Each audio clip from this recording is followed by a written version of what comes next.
to the Taylah Louise Budgets channel yet again for my Budgeting Beginners mini-series part 3. This is the final segment of this little mini-series I'm doing to help you, if you are new to the cash envelope system, to set up your budget. So let's hope the rain outside is not too loud and it's just a nice little ambiance, and we'll get into it.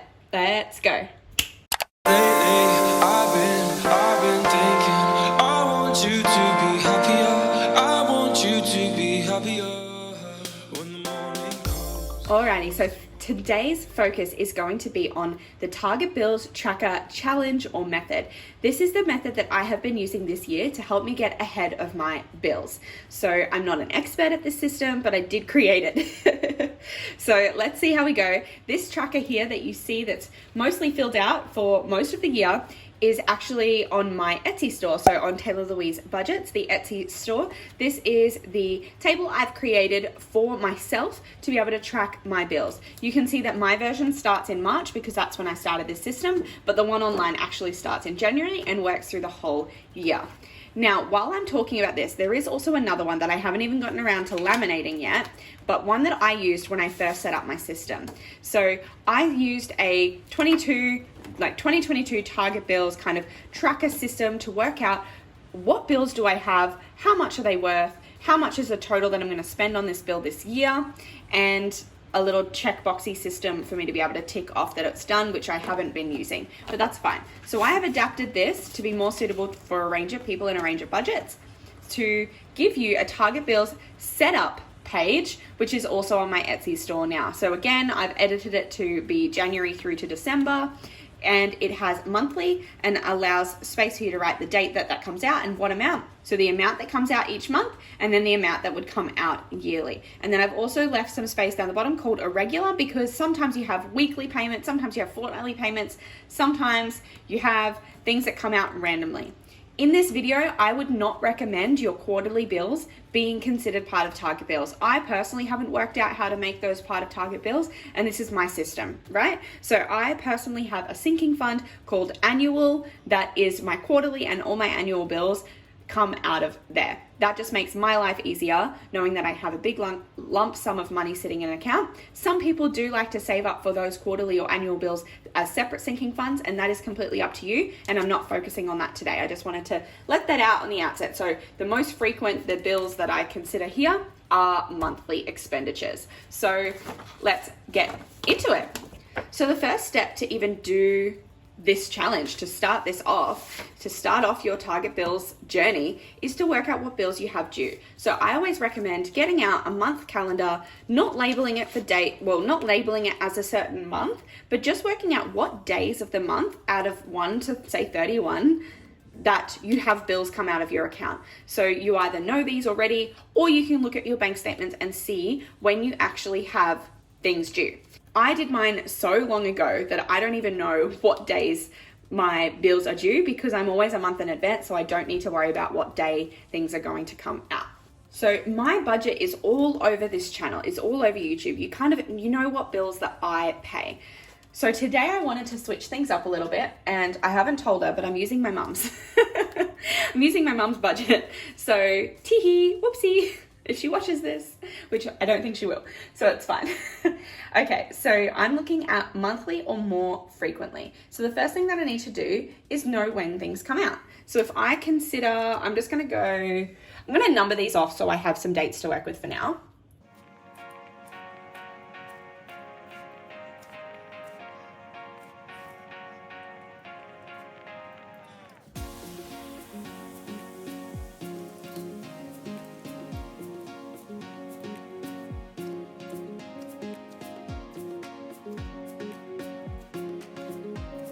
So as you can see, the dates that you use aren't important. Like the days of the week aren't important. It's more about knowing what day or what number things come out. So you could do this once, and like I have, this is a laminated sheet. You could do this once and then just have this to refer to if you ever need to.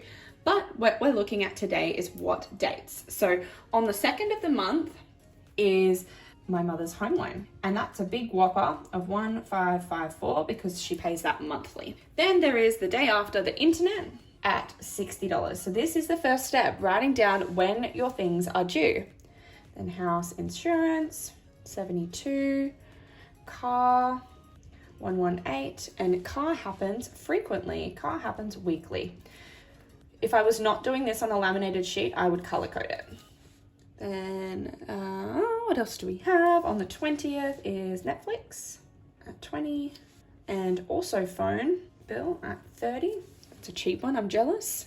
And then she has told me that she pays her car insurance and rego yearly and her electricity and rates quarterly, so they don't need to be considered on here. But that is all of her bills. She keeps it quite simple, but we do have some big whoppers in there.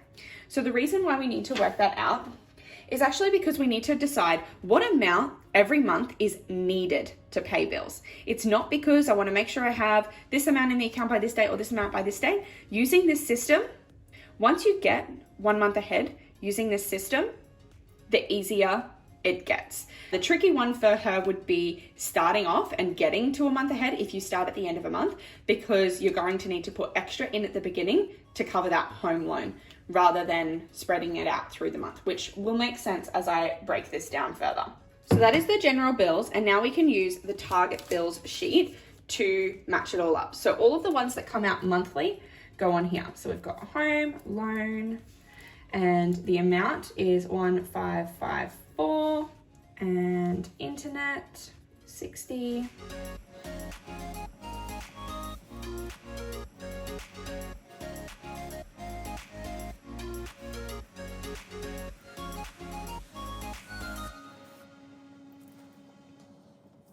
So she keeps it quite simple again, which is probably good for the sake of this video. So I've just basically transferred all the information from this onto this sheet. And obviously if you have more, you might have it more filled out. So 1554 plus 60 plus 72 plus 20 plus 30. So of monthly expenditures, she has 1,736 per month, and car is 118, but that comes out 4 times a month. And keep in mind, a few times a year, that will be 5 because it's weekly. So why am I writing that there? So every month, that is 472. Okay, so then we can work out the yearly total. So again, all of these will just be times by 12 because they happen once a month and there's 12 months in a year.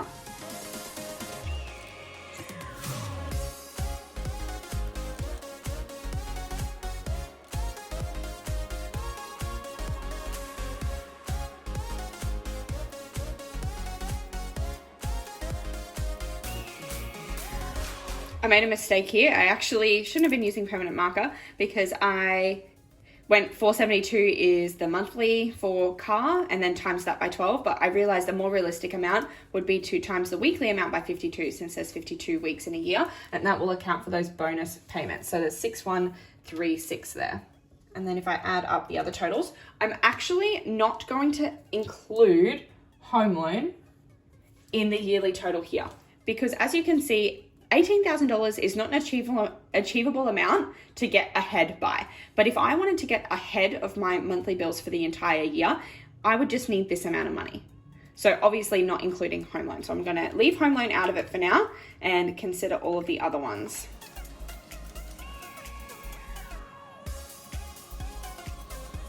So all of these monthly payments, if my mother could save up $2,184, she would be prepared for all of the monthly payments that she has.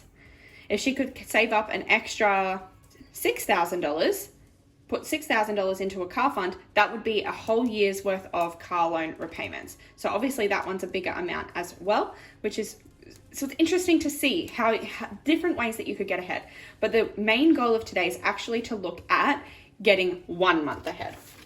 So while I leave this tracker here, because if you were to finish off your yearly tracker, you could start prepping for your future months in the next year. So for example, if this is my 2022 tracker, I would consider these checkboxes down here my 2023 tracker that I could fill out while still in 2022. So if I was to finish off all of these boxes, I could start ticking off these boxes and prepping for the entire month.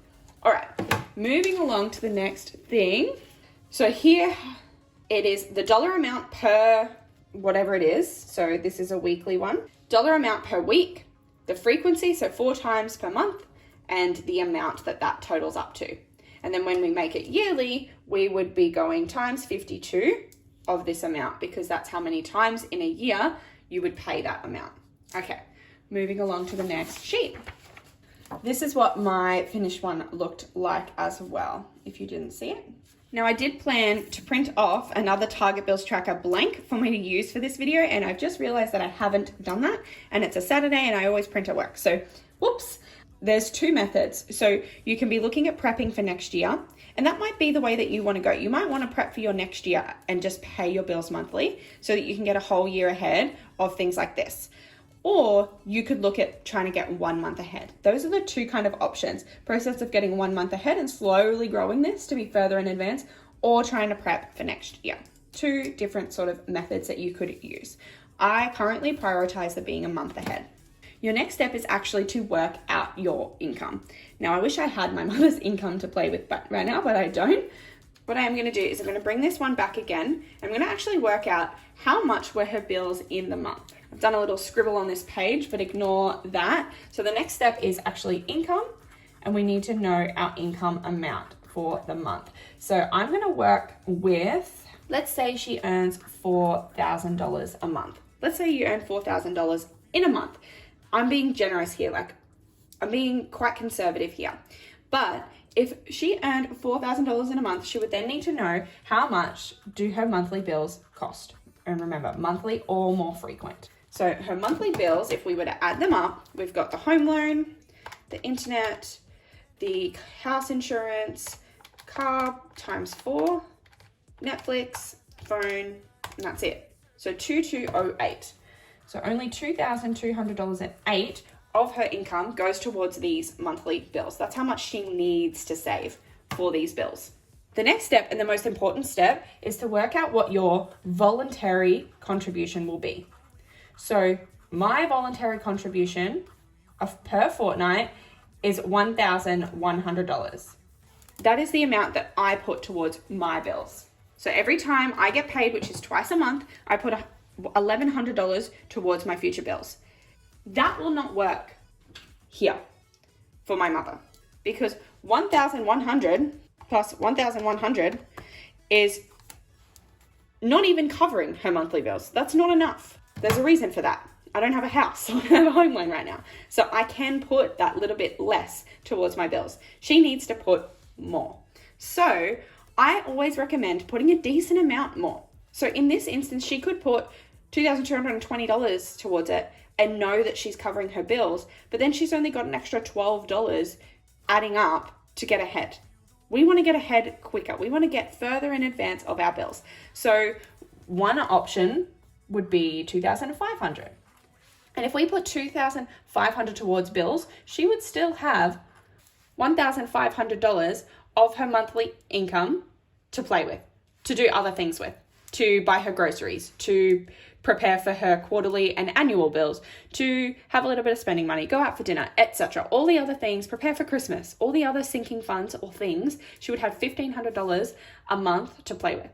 But what this would mean is, and again, if we pull out 2,500 minus 2,208, so this would mean the extra amount that she is contributing each month is 292. So I want to then work out 2,208 divided by 292. This means it's going to take her, let's say that, let's round that up to 8. This is going to take her 8 months. It's going to take her 8 months to get to the amount of her total monthly bill. So it'll take her 8 months of the year to get an entire month ahead if she just puts $2,500 a month towards her monthly bills. Let's see what it would be if she went 2,700. So 2,700, she would still have 1,300 play money each month. The extra amount that she's putting in is, so 2,700 minus 2,208 is 492. My tummy is grumbling so bad today. And then if we go 2,208 divided by 492, and we're going to round it up, it's going to take her 5 months. I know that it technically rounds down, but you can't round money down and it costs less. And we know that there's going to be some additional car repayments. So we're going to round it up and say 5 months. It'll take her 5 months then to get a month ahead on her bills. What if she wanted to really smash it out and go $3,000? She would still have $1,000 for other things. She lives alone. Her grocery bill doesn't need to be large. She could probably make that work. So extra 3,000, oh, that's 30,000. 3,000 minus 2208 is an extra 792. Oops, oh my gosh. 792. 2208 divided by 792. And we're going to round that up. That will only take her 3 months. If she puts $3,000 towards her monthly bills every month, she will be a month ahead in 3 months' time. If she continues to then do that, she would be 2 months ahead in 6 months' time, 3 months ahead in 9 months' time.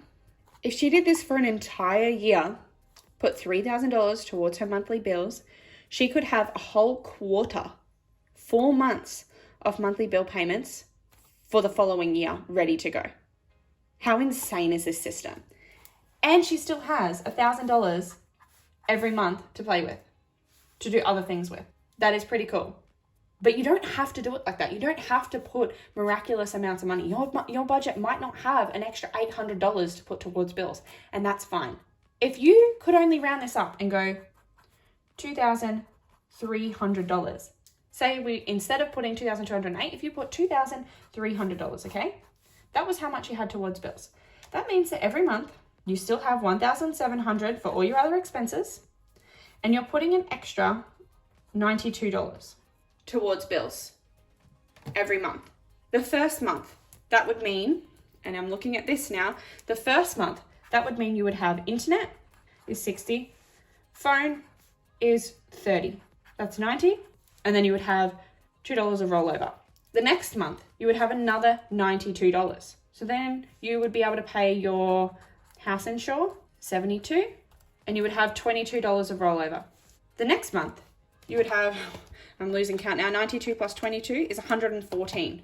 So you wouldn't be able to pay anything off, any extras off for the next month, but what you would have is $114 of rollover. The next month, you would have, so we've now got 114 plus 92, so we have $206 to play with, which means that we can prepare for one car payment, 118, and you would have $88 of rollover. You were slowly but surely building up to cover an expensive expense. Obviously, this is not for 1 month because this is 4 months of payments. So that was the first month, that was the second month, that was the third month, that was the fourth month. But in this month, in the second month, you didn't have to worry about your internet and phone bill, but you were preparing your house insurance for the next month. And the more you build this up, the better it will get. You could do it another way, and you could just go, okay, so if I'm putting an extra $92 every month, I know that my internet and my phone bill can be covered in advance. So I don't actually have to worry about my internet and phone bill anymore because I know that the previous month is going to put that money aside. And then that extra $2 might just build up. And eventually you'll be able to pay for Netflix as well. It's not a race. It's not a race. It's not a race to see how quickly you can prepare for your bills. It's just making you feel comfortable, taking a little bit less pressure off yourself. If you have a tight budget, this might be awesome for you. You might feel like, oh, why am I always stressing and trying to put pennies together to pay that internet or to pay that phone bill? This might just give you that little bit of extra peace of mind that you need. Having this number though serves as an excellent motivation. You just need to work out what your goal is, and that can motivate you to put that extra money in. Because realistically, is it going to impact you? And this is a question that you have to answer for yourself. Is it going to impact you to put $2,300 towards bills instead of $2,208? Is there not going to be food on the table because you do that? That is your decision to make.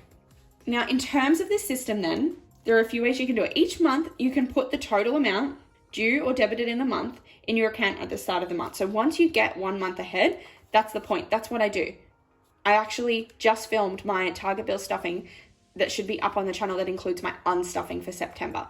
So that would have gone up on Sunday. Now that I took out all of the money for all of my bills for the month that it's just started. That money's going to go back to my bank, and then I don't have to worry about bills for the month because I'm already prepped.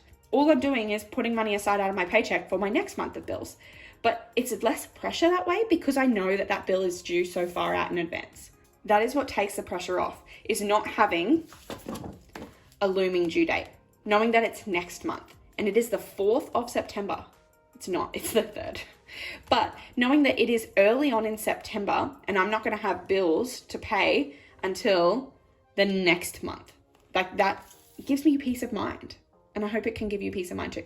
You can do that digitally. So it can be done 100% digitally.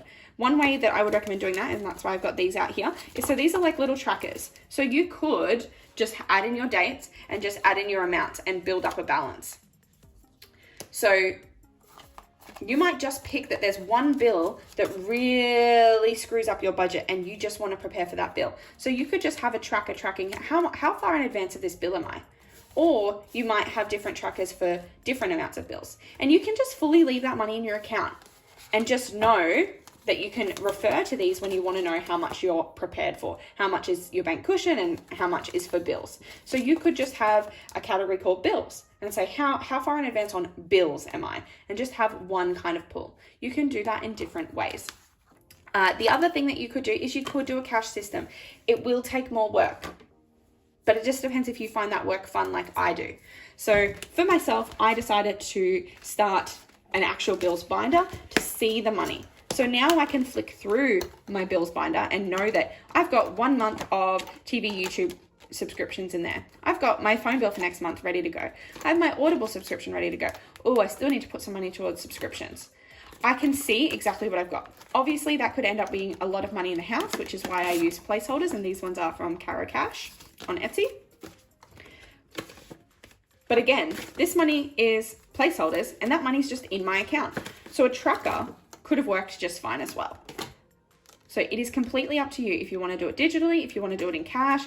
When I first started this system, it seemed like too much to do bills as well, when I was already trying to work out how to use cash for my variable expenses and my sinking funds. It seemed like too much when I was watching YouTubers actually cashed off their bills. It seemed like overkill. For myself, because I have that motivation to get ahead, I like being able to film it and I like being able to see it and hold it and know how far in advance I am at any time. Especially because that means that I get to share it with you and hopefully encourage you to get ahead of your bills and give yourself that peace of mind as well. Okay, I feel like I have been rambling on forever. If there's anything that I've said that's confusing, if you're stuck on anything, if you have any questions, drop them down below. DM me on Instagram if you don't want to make it public, but I will help you. I will try and explain it the best I can. I hope that this has helped, and I'm excited to hear about people getting ahead of their bills. I hope you did enjoy it. Make sure to go down below and click like and subscribe and hit the bell to be notified every single time I post a brand new video. Lots of cash stuffings to come, and I'll see you next time. Bye guys.